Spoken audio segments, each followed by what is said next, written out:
బాలుని ఎన్నో మాటలు అంటున్న రోహిణి చెంప పగలగొట్టిన మీనా, రోహిణికి వార్నింగ్ ఇచ్చిన మీనా. అసలు ఇదంతా ఎలా జరగబోతుందో తెలుసుకోవాలనుకుంటే ఇప్పుడే మన ఛానల్ని సబ్స్క్రైబ్ చేసుకొని పక్కనే ఉన్న బెల్ ఐకాన్ని క్లిక్ చేయండి. బెల్ క్లిక్ చేశాక ఆల్ పైన క్లిక్ చేస్తే మా ఛానల్ నోటిఫికేషన్స్ మీ ఫోన్లోకి వస్తాయి. నీ చేతులతో నాకు కాఫీ ఎప్పుడు పెట్టిస్తావో అని చెప్పేసి అరుణ్ వాళ్ళ అమ్మ సుమతిని అడిగేసరికి నేనా అని చెప్పేసి ఆగిపోతుంది సుమతి. అప్పుడు అమ్మ అమ్మ అమ్మ అంటూ అరుణ్ వచ్చి, అమ్మ ఇద్దరం బయటికి వెళ్ళాలి, నువ్వు కొంచెం జాగ్రత్త, నేను సుమతి గారు ఇద్దరు బయటికి వెళ్తున్నాము అని చెప్పేసి అంటాడు. ఏరా మాట మార్చేస్తున్నావు ఏంటి సంగతి అని అడుగుతుంది అరుణ్ వాళ్ళమ్మ. అమ్మ ప్లీజ్ అమ్మ, ఇప్పుడు నేను ఏమీ చెప్పలేను, తర్వాత మాట్లాడుకుందాం, నువ్వు బాంబు పేల్చకు ప్లీజ్ అని చెప్పేసి అంటాడు. సరే సరే జాగ్రత్త అమ్మా, అప్పుడప్పుడు ఇలా వస్తూ ఉండమ్మా, ఒకదాన్నే కదా, అసలు ఏమీ తోచట్లేదు, నువ్వు వస్తే ఇద్దరం చక్కగా బోల్డ్ కబుర్లు చెప్పుకోవచ్చు అని చెప్పేసి అంటుంది అరుణ్ వాళ్ళ అమ్మ. అప్పుడు సుమతి, అయ్యో తప్పకుండా ఆంటీ, వీలైనప్పుడల్లా వస్తూ ఉంటాను అని చెప్పేసి అంటుంది. సుమతి అలాగే అరుణ్ ఇద్దరు కూడా బయటికి వెళ్తారు. అప్పుడు అనుకుంటూ ఉంటుంది అరుణ్ వాళ్ళమ్మ, దీని గనక నా కోడలి కింద వస్తే నా అంత అదృష్టవంతురాలు ఎవ్వరూ ఉండరు అని చెప్పేసి చాలా ఆనందంగా ఉంటుంది అరుణ్ వాళ్ళ అమ్మ. మరోవైపు శృతి వచ్చి అడిగిన తర్వాత రోహిణి వాళ్ళ అత్తయ్య వైపు చూస్తే ప్రభావతి, నాకు అవేమీ అవసరం లేదు, కానీ మనోజ్ షాప్కి రాకుండా ఉంటే చాలిది అని చెప్పేసి అంటుంది. అయితే నీ అభిప్రాయం ఏంటి ప్రభావతి అని అడుగుతాడు సత్యం. అంతే, షాప్కి రాకపోతే చాలు, ఇంకేం చేసుకున్నా నాకు అనవసరం అనగానే, సరే అత్తయ్య థ్యాంక్ యూ సో మచ్ అని చెప్పేసి ఒక పతివ్రతలాగా పరిగెత్తుకుంటూ పైకి వెళ్ళి రోహిణి తన మేకప్ కిట్ అంతా ఒక బ్యాగ్లో పెట్టుకొని కిందకి దిగుతుంది. అయితే శృతి, అత్తయ్య ఎలాగో యాక్సెప్ట్ చేశారు కదా, పద నేను మీ ఫ్రెండ్కి కంపల్సరీ మేకప్ వేస్తాను, వేయకుండా అయితే ఏమాత్రం ఉండను, అది నా ప్రొఫెషన్ కదా, పైగా నేను మేకప్ బాగానే వేస్తాను కాబట్టి అంతా బాగానే జరుగుతుందిలే అని చెప్పేసి అంటుంది రోహిణి. అప్పుడు శృతి, ఇప్పటిదాకా ఏమో అత్తయ్య అత్తయ్య అంటూ చాలా యాక్ట్ చేసేసావు, ఇప్పటికిప్పుడు ఆవిడ ఏదో అనగానే పరిగెత్తుకుంటూ వెళ్ళి మేకప్ తెచ్చేసావు, యాక్టింగ్ మాత్రం సూపర్గా చేస్తున్నావు రోహిణి, నువ్వు యాక్టింగ్లో నీకు సాటి ఎవ్వరూ రారు, మొన్నటిదాకా ఏం ఎరగని నంగనాచిలా యాక్ట్ చేసావు, ఇప్పుడు సేమ్ అదే యాక్టింగ్, బాలు అన్నట్టుగానే సంథింగ్ ఈజ్ రాంగ్ అని చెప్పేసి అంటుంది శృతి. ప్లీజ్ శృతి, నువ్వు లేనిపోనివన్నీ ఏది పెట్టకు, నేను కంపల్సరీ నేను మీ ఫ్రెండ్కి మేకప్ చేద్దామని అనుకుంటున్నాను, అంతకు మించి నా లోపల ఏమీ లేదు, కాకపోతే అత్తయ్య పర్మిషన్ ఇస్తే అదే చాలు అనుకున్నాను, అత్తయ్య ఎలాగో పర్మిషన్ ఇచ్చేశారు కదా, ఇంకేముంది, ఖచ్చితంగా వచ్చి మేకప్ చేస్తాను అని చెప్పేసి అంటుంది రోహిణి. అప్పుడు మనోజ్, ఏదో ఒకటి చేసుకో, నాకెందుకు, అమ్మా వస్తావా నువ్వు, నేను వెళ్ళనా అని చెప్పేసి అడుగుతాడు. నేను కాసేపు అయ్యాక వస్తాను రా, నువ్వు వెళ్ళు షాప్కి అని చెప్పేసి అంటుంది ప్రభావతి. మరోవైపు అసలు ఎందుకని ఎవరు వదిన్ని సరిగా పట్టించుకోవట్లేదు, ఎందుకు సొంత భర్త నువ్వు అలాగే అత్తయ్య గారైన నువ్వు కూడా ఎందుకని వదిన్ని మరీ అంత దూరం పెడుతున్నారు, మనిషి అన్న తర్వాత ఎవరు అబద్ధం ఆడరా, మరీ ఇంత దారుణంగా ట్రీట్ చేయాలా అని అడుగుతాడు రవి. ఆ మాటలకి శృతి కూడా, అదే కదా నేను చెప్పేది, అసలు ప్రతిదానికి ముందే ఉంటుంది ఆంటీ, కానీ ఇప్పుడేమైందో ఏంటో అసలు ఏమీ మాట్లాడడం లేదు, అలాగే ప్రతిదీ కూడా చేయనివ్వట్లేదు రోహిణిని, నిన్నైతే ఆ అమ్మాయి చేయి కూడా కాల్చుకుంది వంట చేస్తూ, ఎవరికి పట్టనట్టుగానే ఉంటున్నారు అని చెప్పేసి అంటుంది శృతి. సర్లే కానీ మీ పనులు చూసుకోండి, నా గురించి ఏమీ చెప్పాల్సిన అవసరం ఏమీ లేదులే అని అంటుంది ప్రభావతి. అయితే మీనా అంటుంది, మాకు ఇక్కడ ఎవరి గురించి వినాల్సిన అవసరం ఏమీ లేదు, నానా మాటలు మేము కూడా పడుతున్నాం, మాకు అసలు ఏం అవసరం ఉంది, మేము నిజాయితీగా బతికే వాళ్ళం, నేనైనా నా భర్త అయినా అంతే, ఎవరి మాట వినము అలాగే ఎవరి మాట నమ్మము, మాకెందుకు, మాకు అవసరమేముంది అని చెప్పేసి మీనా అక్కడి నుండి వెళ్ళిపోతుంది. బాలు కూడా ఏదోలా ఏడవండి నాకెందుకు అని బాలు కూడా వెళ్ళిపోతాడు. శృతి వాళ్ళ ఫ్రెండ్కి మేకప్ వేయడానికి రోహిణి వెళ్ళిన తర్వాత మేకప్ వేశాక ఒకసారి చూసుకోమంటుంది శృతి వాళ్ళ ఫ్రెండ్ని రోహిణి. అయితే రోహిణి వాళ్ళ ఫ్రెండ్ తన అద్దంలో చూసుకొని, అబ్బా మేకప్ చాలా బాగా వేశారు, సరే మీ మనీ అయితే మీ అకౌంట్లోకి ట్రాన్స్ఫర్ చేస్తాను, మీరు నాకు నెంబర్ చెప్తే నేను ట్రాన్స్ఫర్ చేస్తాను అని చెప్పేసి అనగానే నెంబర్ చెప్పేస్తుంది రోహిణి. చెప్పాక ట్రాన్స్ఫర్ అవుతాయి మనీ. డబ్బులు వచ్చిన తర్వాత చాలా ఆనందంగా ఫీల్ అవుతుంది రోహిణి. ఇదేదో బాగుంది, ఎక్కడైనా సరే పెళ్లి కూతురు కానీ ఏదైనా మేకప్ వేయడానికి ఇలా ఇంటికి పిలిచి ఇలా డబ్బులు ఇస్తే చక్కగా వెళ్ళి మేకప్ వేసుకొని రావచ్చు, పైగా డబ్బులు కూడా బాగానే వస్తున్నాయి, ఇదేదో బాగుంది. ముందుగా శృతికి థ్యాంక్స్ చెప్పాలి, ఎలా ఉన్నా సరే నా ప్రొఫెషన్ని మాత్రం ఎప్పుడూ కించపరచలేదు అని అనుకుంటుంది రోహిణి. అయితే తర్వాత రోహిణి ఇంటికి వస్తుంది. ఇంటికి వచ్చి చాలా సంతోషంగా ఫీల్ అవుతుంది. ఏంటి ముఖమంతా అంతలా వెలిగిపోతుంది, ఏమైపోయింది ఏంటి అని అడుగుతుంది ప్రభావతి. ఏం లేదత్తయ్య, నాకు ఇవాళ మనీ ఇచ్చారు, అది కూడా బ్యాంక్ అకౌంట్లోకి ట్రాన్స్ఫర్ చేశారు, నాకు అది బాగా అనిపించింది.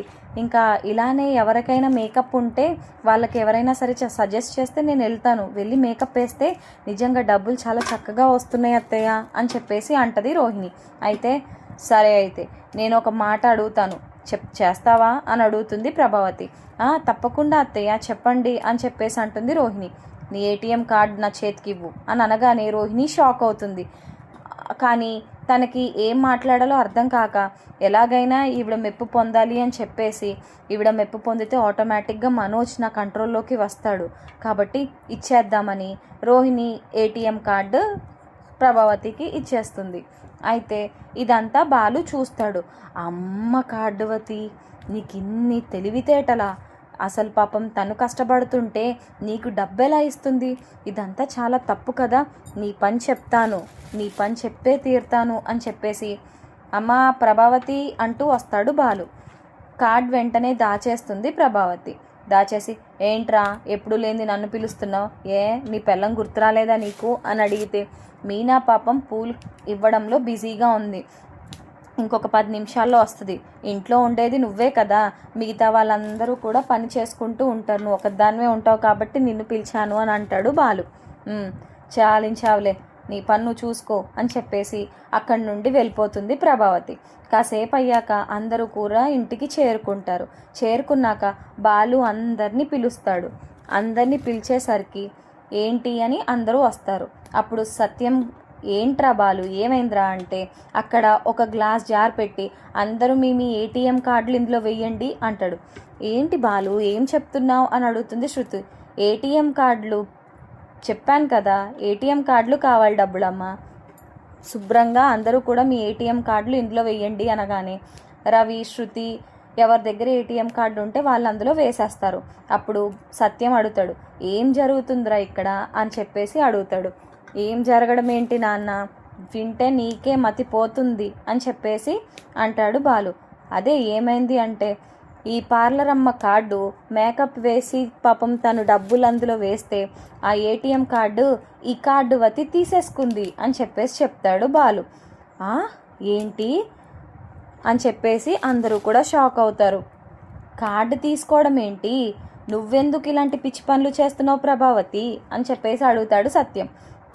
అందులో పిచ్చి పనులే ఉంది, ఇంట్లోంచి బయటికి వెళ్ళాలంటే నా పర్మిషన్ ఉంది, తను ఏం సంపాదించినా నాకు ఇవ్వకూడదా ఏంటి అని చెప్పేసి అడుగుతుంది ప్రభావతి. దానికి మీనా బాలు కూడా షాక్ అవుతారు, ఏంటి ఇలా తయారయ్యారు ఈవిడ అన్నట్టు. కానీ రవి శృతి మాత్రం డిఫెండ్ చేస్తారు.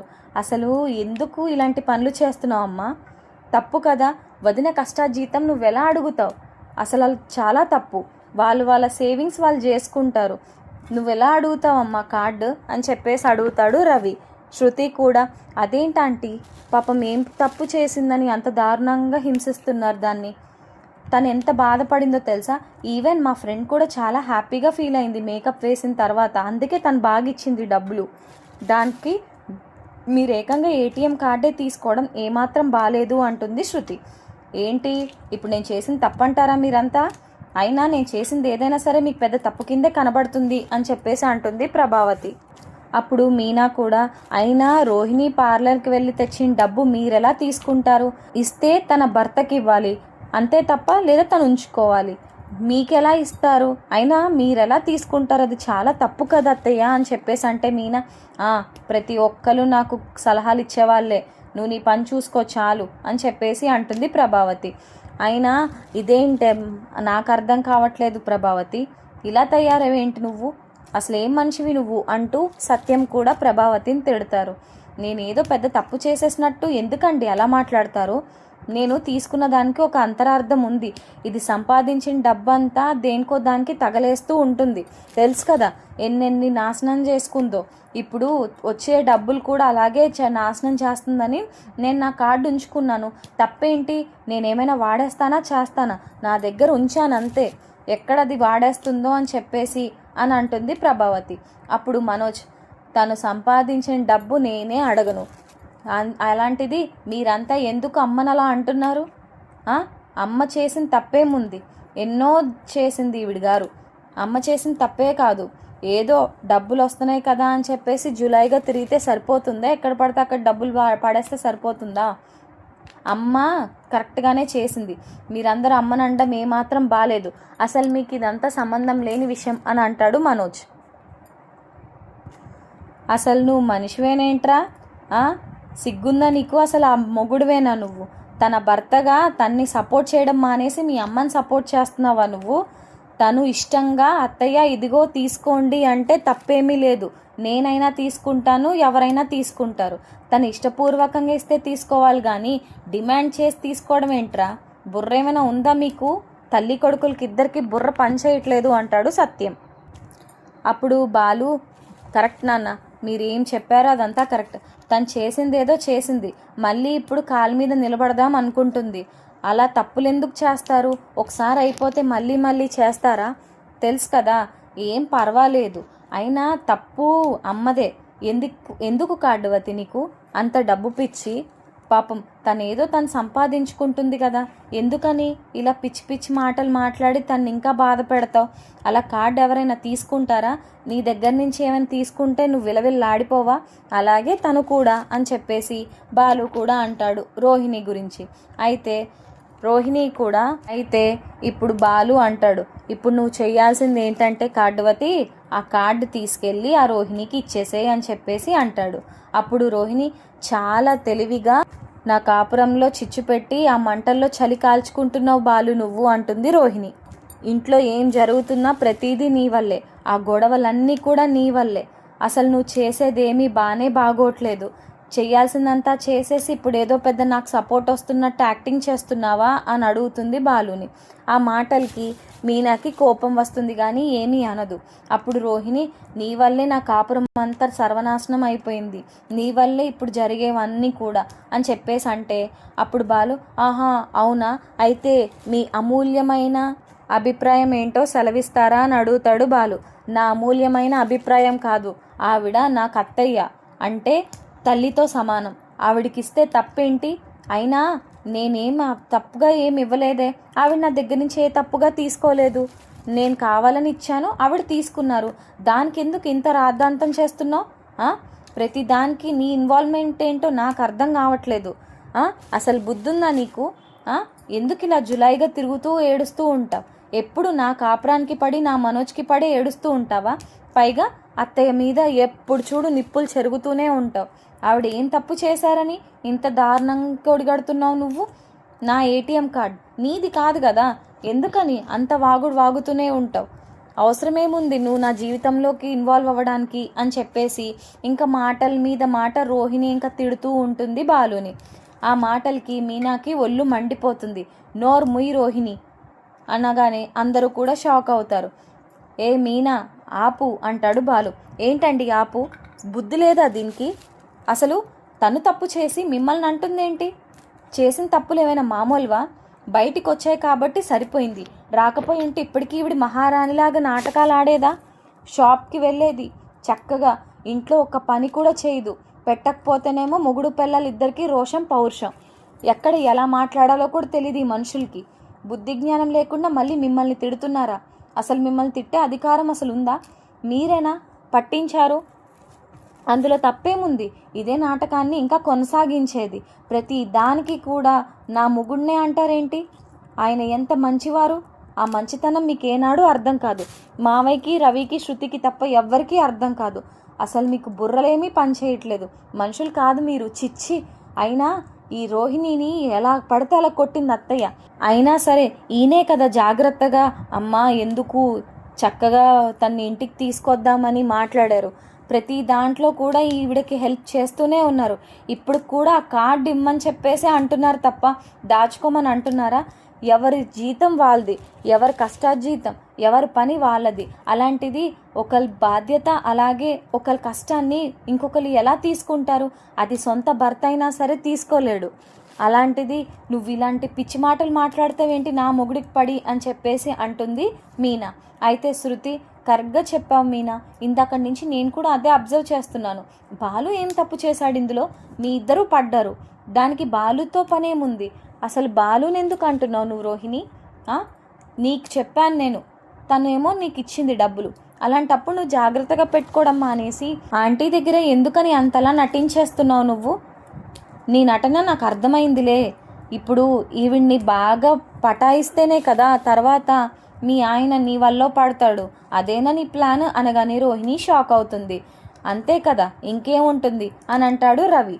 అయితే మీనా, నాకు అవన్నీ తెలీదు శృతి, మా ఆయన అనడానికి గ్రీన్ లేదు. ఆయన చాలా మంచి వ్యక్తి, ఆయన ఎవరిని కూడా నాశనం అయిపోని ఏమాత్రం కోరుకోరు.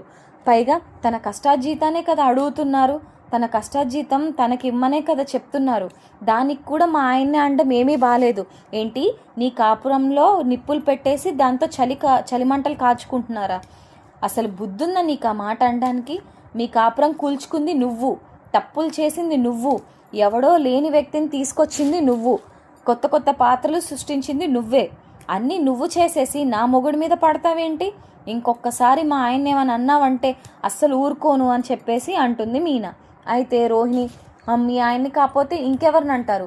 ప్రతి దానికి మధ్యలో దూరుతారు, చెప్పింది కూడా ఏది వినడు, ప్రతి దానికి కూడా నేనున్నాను అంటూ కాపురాల్లో చిచ్చులు పెట్టే రకం నీ మొగుడు అని చెప్పేసి అనగానే మీనాకి విపరీతమైన కోపం వచ్చి రోహిణి చెంప పగలగొడుతుంది. అందరూ కూడా షాక్ అవుతారు. అమ్మ మీనా, కోపం తగ్గించుకోమ్మా అంటాడు సత్యం. లేదు మావయ్య, ఏంటిదంతా? అసలు ఇంత దారుణంగా ఎవరైనా ఉంటారా? ఇంత జరిగినా సరే తిన్ని రానిచ్చాము, అంతా బాగానే ఉంది, కానీ నా మొగుడికి పడి ఏడుస్తుంది ఏంటి? ఈయన ఏం తప్పు చేశారని అంతా అలా ఏడుస్తూ ఉంటారు మా ఆయన మీద?